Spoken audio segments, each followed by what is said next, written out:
Hello everyone, welcome to the show. Thanks so much for joining us. To start the show, let's do a quick recap of everything that's been happening in the last few weeks, because a lot has happened.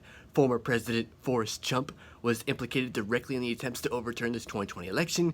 Illinois became the most recent state to ban hairstyle and hair color discrimination. Yet another mass shooting occurred during an Independence Day parade in the Chicagoland area. Britain's prime minister resigned, while Japan's former prime minister was shot. And Taco Bell chose to unveil its newest and weirdest menu item. Taco Bell is collaborating with Kellogg's to test a new Cheez-It Tostada at one of its Irvine locations. It combines, look at this, a Cheez-It cracker that is 16 times the regular size, topped with ground beef, sour cream, tomatoes, lettuce, and cheddar cheese. It costs $2.49. That's right. Taco Bell is now essentially throwing giant Cheez-Its into your Crunchwrap Supreme, like it wasn't bad before, because it was, primarily when you're digesting one. And I will say that we know what it tastes like. Now, I would very much love to make fun of this menu item at Taco Bell and how stupid it sounds and actually is, but instead, we clearly need to talk about the Supreme Court, because it ended its most recent term demonstrating how far the court has shifted to the right and now is being seen as a partisan institution. The last cases they voiced their rulings on involved them rolling back some gun restrictions, making it harder for the EPA to regulate the dissemination of greenhouse gases, and making it easier for cops to get away with not reading your Miranda rights. And if those cases weren't already bad enough, they decided to add this terrible icing to the nightmare cake.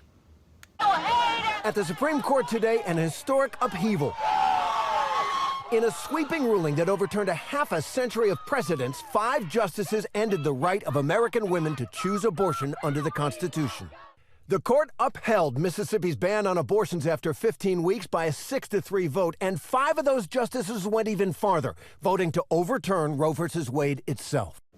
That's right, the thing we thought was completely unthinkable and wouldn't happen has indeed happened, which is that in the Supreme Court's ruling in Dobbs v. Jackson Women's Health Organization essentially overturned both Roe v. Wade and Casey v. Planned Parenthood, essentially kicking the abortion rights of millions of women back to state governments and potentially setting the stage for all of these states to ban abortion either outright or with the exception only in cases of a medical emergency.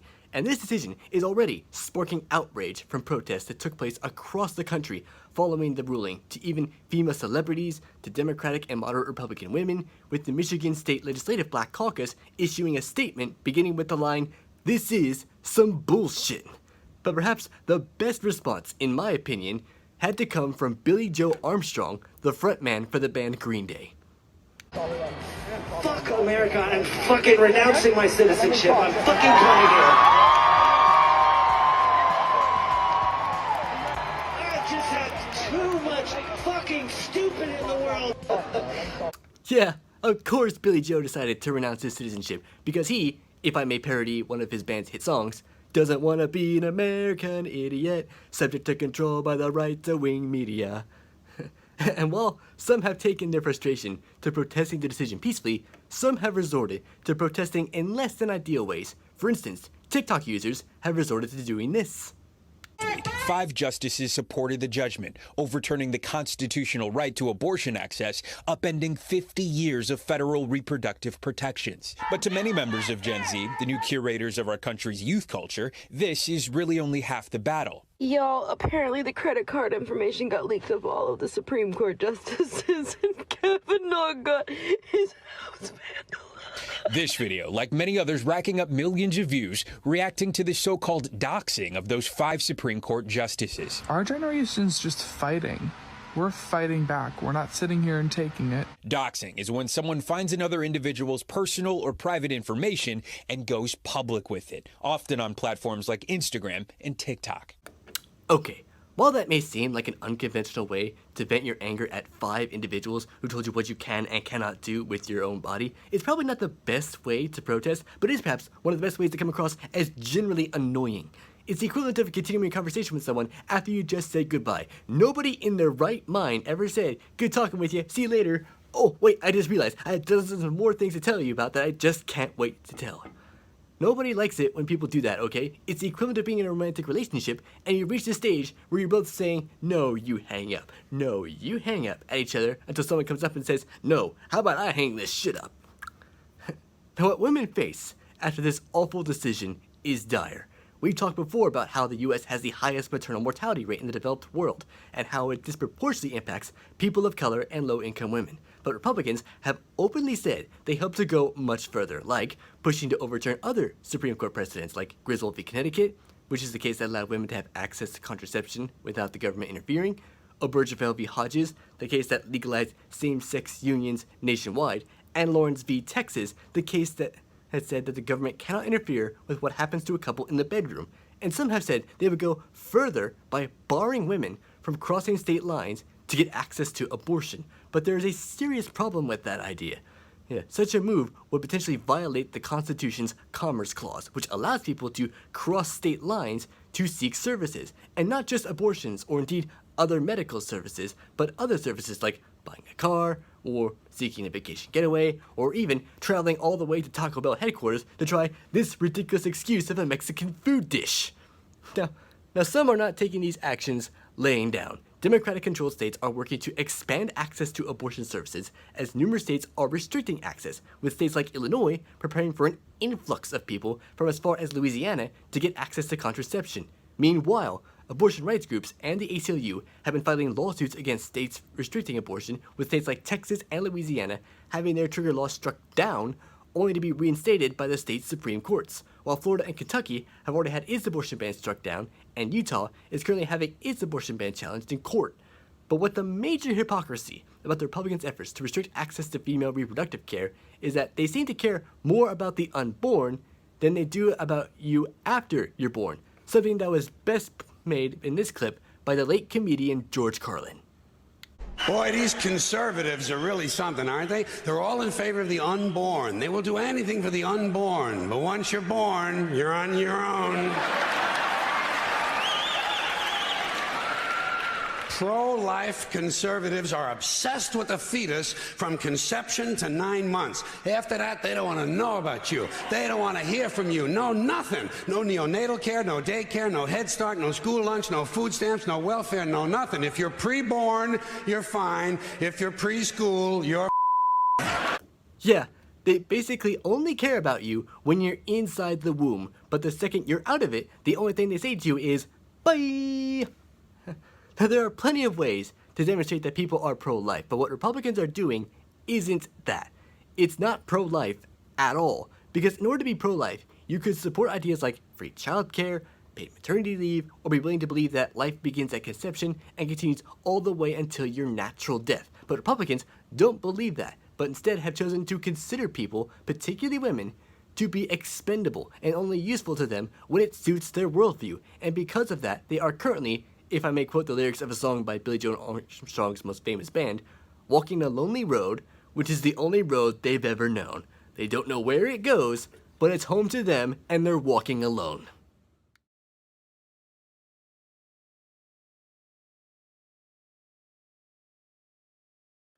On with the show. For my story this week, rather than tell you what it is, I'm going to show you an ad for it, and if you've never seen this ad before, you'll be pretty perplexed about what it's actually about. They call it a constitutional amendment. The truth, it's a strict government mandate designed to interfere with private medical decisions, a slippery slope that could put more of your individual and personal rights at risk. The ballot language is confusing, but one thing is clear. Kansans don't want another government mandate. So on August 2nd, send a message. Say no to more government control. Now, while you may think that ad looks like a stupid culture war ad encouraging voters to say no to government mandates, the product that you normally see on Fox News, the only network that actively promotes nutsack tanning to men they find gullible enough to try anything, you should know that it actually isn't. It's an ad promoting a statewide ballot referendum set to take place in Kansas on August 2nd, when Kansas will be holding its primary election in its race for Congress and for statewide offices. The referendum is an amendment to the Kansas state constitution that, if passed, would make the Kansas Constitution say that abortion is not protected under state law. And this comes as the state's Supreme Court ruled that abortion is protected under the Kansas Constitution. And Kansas isn't the only state doing this. These states currently have abortion referendums on the ballot this year, with some that could expand access to abortion, while others are likely to restrict or ban it. These states have all passed constitutional amendments via referendum in recent years, to ban abortion completely, and Iowa's Supreme Court recently ruled that abortion is not protected under Iowa state law. But it's not just policies regarding abortion that these referendums can focus on. State referendums can focus on different policy ideas like taxes, wages, voting rights, healthcare, recalling state elected officials, or for things like this. After weeks of mounting pressure, the Mississippi House has passed a bill to change the state flag, the last in the country to still include the Confederate battle emblem. Just hours ago, the vote passed by a wide margin to remove the current design and replace it with a new flag that will include the words, "In God We Trust." Yeah, Mississippi voted to change their state flag. Can we see that new state flag? Oh, that looks really nice. I like it. Can we see the old flag? Holy shit, Mississippi! I always forget that was on your flag. WTF, Mississippi. WTAF is that? I mean, you know what? After seeing that monstrosity, I honestly prefer the new flag even more now. And the thing is, Mississippi voters liked it too. The new flag was approved with 72% of the vote. But you should know that while these ballot referendums are a wonderful example of how direct democracy can benefit voters and allow them to have a voice in what policies should and should not be implemented, there are some serious problems. These 24 states have no process for citizen-initiated measures to be put on the ballot, and for the remaining that do, there are still some flaws in the system, and it shouldn't be that surprising. After all, the original title for this show was That Thing You Think Is Good Has Some Problems With It with Blonde McLovin. And the problem about referendums can be plenty, from voters not being well informed on the subject of the measure, to what kind of measures can be put on the ballot, or who gets to put those measures to a vote by the people, and most recently, what happens when voters say yes on a ballot initiative, but politicians say no. Take what happened 2 years ago in South Dakota. The state held a ballot referendum to vote on Amendment A, which would legalize recreational cannabis if it passed, which it did and is great. Unfortunately, the state's current governor, Kristi Noem, seen here, looking clearly upset with you, telling her that she can't have a bite of your muffin, challenged the measure in court, and the South Dakota Supreme Court struck the measure down. And the reasoning why the court struck it down was pretty stupid. Almost the entirety of Amendment A was about recreational cannabis legalization. There were 2 sentences that mentioned medical marijuana and hemp, and to say that voters couldn't understand or make a decision on this initiative is something that we just fundamentally disagree with. What do they mean? It asked about 2 different issues. The issue was legalizing marijuana, not legalizing more than one version of it. It's like saying, should we give everyone a Lamborghini? Everyone votes yes on the ballot, and South Dakota Supreme Court says it's unconstitutional because it asked if everyone wanted a different model of one. What are you idiots talking about? You're giving everyone an Italian sports car. Who cares which one it is? Give me my Lambo, bitch! So if you have voters saying yes to a policy initiative via statewide vote, and elected leaders are acting against the people's wishes, politicians holding the reins in who gets to vote on what measures, and having to decide whether or not to ditch the Confederate symbols, there are definitely some problems worth looking at. So this week, let's talk about ballot referendums, and statewide referendums in particular. What kind of questions can be put to a vote by voters? What happens when elected officials lose a ballot initiative campaign? And what can be done to fix the system? And let's start with what kind of questions voters can be asked, because depending on what state you live in, the rules for getting an initiative on the ballot can vary widely. But usually, there are 2 types of ballot initiatives: citizen-initiated referendums and legislatively referred referendums. Citizen-initiated referendums are when citizens, usually activists or nonprofit groups, organize and petition the state government to put a question to a vote before the people. This can be done either directly by putting it straight to a vote before the voters, or indirectly by state legislature if they choose to put it on the ballot. And the questions that can be put on the ballot can vary from a policy to implement, to a new law, to an amendment to the state constitution, to the even most ridiculous questions like in this ad from Grand Theft Auto. What's the greatest decade in American history? The 1920s. We led the world in literature, aviation, music, and entertainment. Today, this country's a piece of dog shit. Let's bring back the glories of the jazz age by recreating the conditions that turned America into a superpower. The noble experiment is worth trying again. Vote yes on Proposition 14. Bring back prohibition and usher America into a new golden age. Okay, I know that this ad is for a fictional ballot referendum in a fictional version of California, but it is just so magnificently weird. From the guy claiming that our country is a piece of dog shit, all the way to believing that bringing back prohibition would make the country great again. History might rhyme rather than repeat itself, but this will not make time literally go backward. Now some states have actually pushed for initiatives similar to Jitterbug Joe there, like legalizing recreational cannabis. In 2020, the same year that South Dakota voted to legalize cannabis there, these other states voted to do so as well. But while there have been efforts to legalize weed that have been seen some success, it's not the only most recent ballot question to pop up and pass state by state, because there have been other policies that the majority of voters across party lines like, such as expanding access to healthcare services via Medicaid. Between 2017 and 2020, all these states that typically vote Republican nearly all the time held and passed ballot referendums to expand Medicaid, a policy frequently championed by Democrats. And the way people who organized these ballot initiatives got voters to say yes was by separating the policy initiative itself from the Democrats. And it worked. Voters in Idaho voted overwhelmingly to expand Medicaid, and even some Republicans, including the then governor of Idaho, Butch Otter, who said of the effort, allowing the healthcare coverage gap to persist any longer is not an option, because of course it's not. Idahoans couldn't deal with the Republicans' idea for healthcare access, which in Idaho's case, I assume, is just a visit from a potato dressed up as a doctor. Say hello to Dr. McTaters. He's like McDreamy, except he is potato. And while voters approved the measure and the current governor allowed the measure to be implemented, some in the state did not take it lying down, as one man sued the Idaho Secretary of State over the bill, but his lawsuit was thrown out by the Idaho Supreme Court, which led to Medicaid being expanded. And that is just one case of voters saying they want a particular policy and some conservatives opposing it and their opposition going nowhere. But in other cases, conservative lawmakers have led efforts to stonewall the will of their voters. Take Missouri.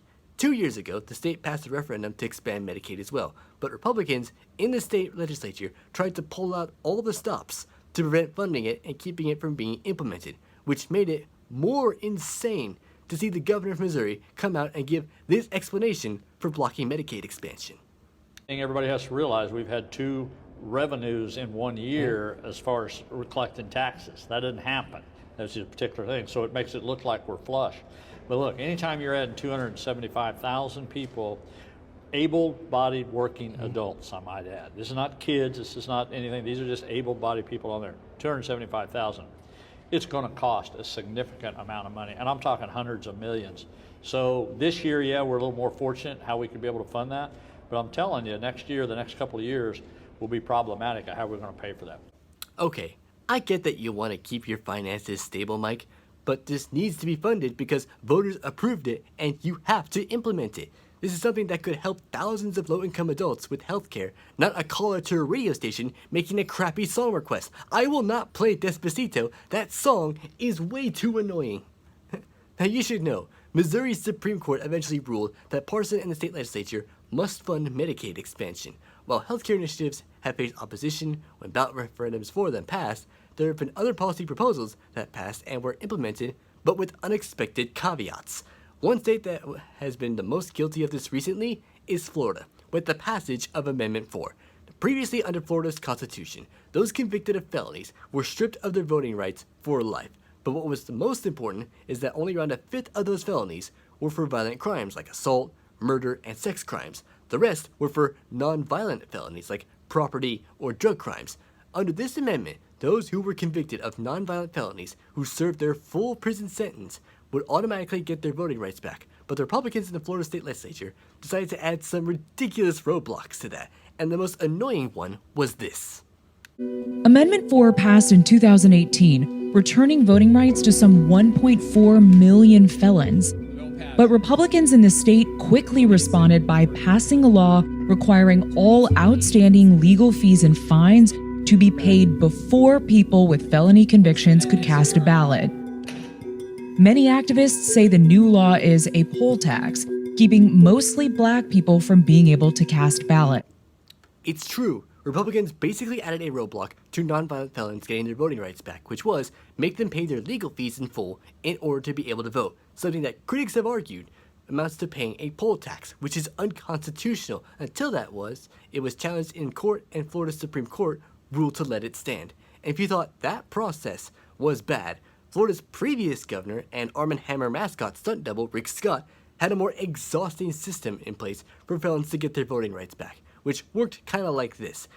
After you serve your full prison sentence, you have to wait somewhere between 5 to 7 years to get your rights back. Then submit an application, then wait more, then travel all the way to Tallahassee, which no one should do under any circumstance, in order to argue your case in person before the Florida governor himself and the governor's cabinet. These obstacles have been difficult and entirely unnecessary, and this is how the then Governor Scott justified the process. Look, if you are a convicted felon, part of what you did is you lost your rights. And so you ought to, there ought to be a process if you're going to get those rights back. And I think it's fair to the rest of the citizens of the state, and they'll see a process that they know will work. Yeah, except there is a way for paying your debt to society and earning your rights back, which I don't know if you're aware of it. It's a radical idea known as serving your full sentence. You're just adding shit on at the end. You're like the guy in every infomercial airing at 3 a.m. shouting at the TV audience, but wait, there's more! Your process, Scott, is like having Billy Madison compete in a decathlon against the power-hungry hotel executive, and you're popping up after the final event saying, no, actually, it's an undecathlon. Now you have to show that you can fluently speak Italian. It's not really fair. But while some of these referendums have done good but were impeded, there are other instances where the question asked on the ballot is about a policy that's proven to be not only popular but also work, only to be impeded because the voters were swayed to say no. Campaigning for a ballot referendum can be similar to the way candidates run for office, which means campaigns spend money on advertising to get their message out. And sometimes that spending can involve the use of dark money. If you want to see just how this process could play out, take what happened 2 years ago in Illinois.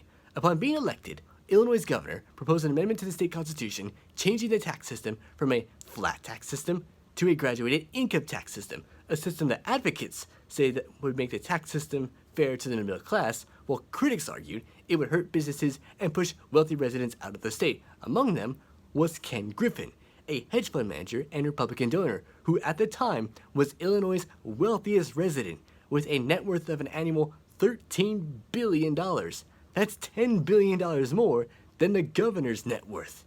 And the message that Republicans and their donors like Griffin were able to hammer at was an Achilles heel in the Democrats, as their then party chairman and state house speaker was embroiled in multiple scandals, one of which resulted in him being indicted on charges of racketeering and bribery. And because of that scandal, the amendment was voted down.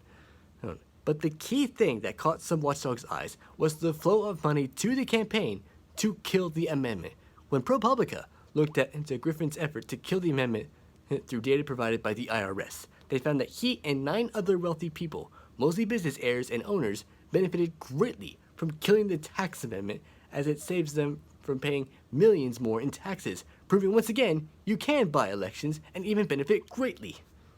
But perhaps the last problem I want to tackle regarding referendums would be the questions that are asked themselves, because while some do ask legitimate questions about policy initiatives, some can be just purely based in partisanship. The most recent example of this was last year in California, when the state held a recall election for their governor, Gavin Newsom.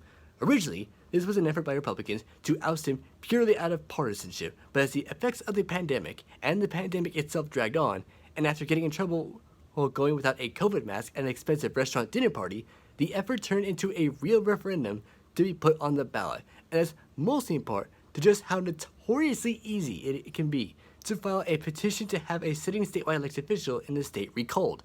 All you need is to accumulate signatures that amount to 12% of the voters in the previous election, or in Newsom's case, close to 1.5 million voters. And the 2 questions asked in that recall are pretty simple. A recall election in California is different from a typical gubernatorial election, given its 2-question approach. The recall mechanism in California has been in place for over 150 years to allow sort of democratic accountability. There are two questions on the ballot. Item 1, should Gavin Newsom be recalled? And if a majority of Californians agree, then he is recalled. The second question becomes, who should replace him? This means that Gavin Newsom must receive at least 51% of the vote to remain governor. But someone like Larry Elder, the GOP frontrunner, only needs to receive 15% of the vote to be elected. That's right, and if a governor is to be recalled, they would need more than 50% of voters to say they want someone else, and if the governor is recalled, the next question would be who would replace him, which puts the candidates in a months-long competition of who can say, pick me, pick me, pick me, the loudest, like a second grader who knows the answer to an easy question. Now, unsurprisingly, Newsom survived the recall, and that's mostly due in part to the fact that the success of a recall election ousting of an incumbent governor is actually incredibly rare. The last time a governor was successfully ousted via recall was in California in 2003, which led to Governor T-800 year. So when you put all of this together, the flow of money to influence voters' minds, the easy access to openly misuse the system, and the elected leaders seeing people in a way they despise and go against their wishes, it's no wonder that something that is used with good intention can lead to serious headaches for democracy. So how do we fix this? Well, we should start by making it harder for dark money to circulate in elections, and some states have actually done this. Colorado, New Jersey, and Montana all banned dark money entirely. Meanwhile, some states are going in the opposite direction by imposing laws like in Iowa, South Dakota, and Tennessee that prohibit themselves from disclosing their identities of donors, is essentially the equivalent of kidnapping yourself, tying yourself up, and duct taping your own mouth shut. Now, we should also have safeguards to put in place that while these tools of democracy can still be used, it would be much more difficult for them to be misused for partisan purposes. Following last year's recall, California imposed new rules on successfully getting a recall on the ballot. As for holding our leaders to account for ignoring the will of the people, they are going to pull every trick in the book to stop what the people said they want at the ballot box from happening, whether it's Florida raising the minimum wage, or giving felons who serve their full sentence to get their rights back, or South Dakota ignoring the voters' desire to smoke a doobie. And it's important that we fix this. What we have here is a form of direct democracy that's vulnerable to exploitation, abuse by political entities and individuals, and ignorance of the leaders in regards to the voters' wishes, which is an inevitable recipe for disaster. And if we don't fix this, we are going to be in a position where historians will look at the country of today and say, today, this country's a piece of dog shit. That's my show. Thank you so much for watching. I'll see you next time. Good night.